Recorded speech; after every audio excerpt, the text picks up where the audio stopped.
সবাইকে স্বাগতম। আজ আপনাদের বলবো হিমালয় পর্বতমালায় অবস্থিত পৃথিবীর সবচেয়ে উঁচু পর্বত মাউন্ট এভারেস্টের কথা। এই পর্বতটি এশিয়া মহাদেশে অবস্থিত হিমালয় পর্বতমালার একটি পর্বত শৃঙ্গ। মাউন্ট এভারেস্ট হিমালয় পর্বতমালার একটি গুরুত্বপূর্ণ অংশ রয়েছে। এই পর্বতটি দুটি সীমান্তে দাঁড়িয়ে আছে, নেপাল এবং চীনের তিব্বত। পূর্বে তিব্বত স্বাধীন রাষ্ট্র হিসেবে পরিচিত থাকলেও এখন এটা চীনের অধীনে পরিচালিত একটি অঞ্চল হিসেবে পরিচিত। নেপালের দিকে অবস্থিত একটি সুন্দর পাহাড়ি অঞ্চল থেকে এই পর্বতটি স্পষ্টভাবে দেখা যায়। এই অঞ্চলের নাম খুম্বু অঞ্চল। এই এলাকার সবচেয়ে পরিচিত পাহাড়ি শহর নামচে বাজার। এটি পর্বত আরোহীদের জন্য একটি গুরুত্বপূর্ণ কেন্দ্র হিসেবে পরিচিত। মাউন্ট এভারেস্টের দক্ষিণ দিকের প্রবেশপথটি অবস্থিত সাগরমাথা ন্যাশনাল পার্কের মধ্যে। এই জাতীয় উদ্যানটি তার অসাধারণ পাহাড়ি সৌন্দর্য, হিমবাহ এবং বিরল প্রাণীর জন্য বিখ্যাত।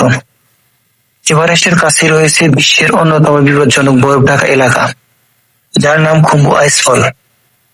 এই জায়গাটি বিশাল বরফের স্তম্ভ এবং গভীর ফাটলের জন্য পরিচিত। মাউন্ট এভারেস্ট পৃথিবীর সর্বোচ্চ পর্বত শৃঙ্গ, যার উচ্চতা প্রায় ৮,৮৪৮ মিটার। মাউন্ট এভারেস্ট প্রথম সফলভাবে আরোহণ করেন ১৯৫৩ সালে। সেই ঐতিহাসিক অভিযানে শীর্ষে পৌঁছান নিউজিল্যান্ডের অভিযাত্রী এডমুন্ড হিলারি এবং নেপালের শেরপা পর্বতারোহী তেনজিং নোরগে। আজ পৃথিবীর বিভিন্ন দেশ থেকে হাজার হাজার মানুষ এই পর্বতকে কাছ থেকে দেখার জন্য নেপালে ভ্রমণ করে। তবে এভারেস্ট শুধু একটি পর্বত নয়, এটি সাহস, ধৈর্য এবং মানুষের সীমাহীন অভিযানের প্রতীক।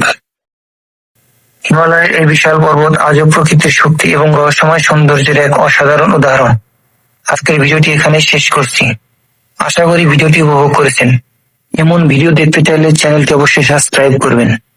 ভিডিওটি ভালো লাগলে লাইক ও শেয়ার করুন, আর আপনার মতামত বা প্রশ্ন কমেন্টে জানান। আবার দেখা হবে পরবর্তী ভিডিওতে, নতুন কোনো বিষয়ে, অন্য কোনো স্থানে। ধন্যবাদ আমাদের সাথে থাকার জন্য। ভালো থাকবেন সবাই। শুভ বিদায়।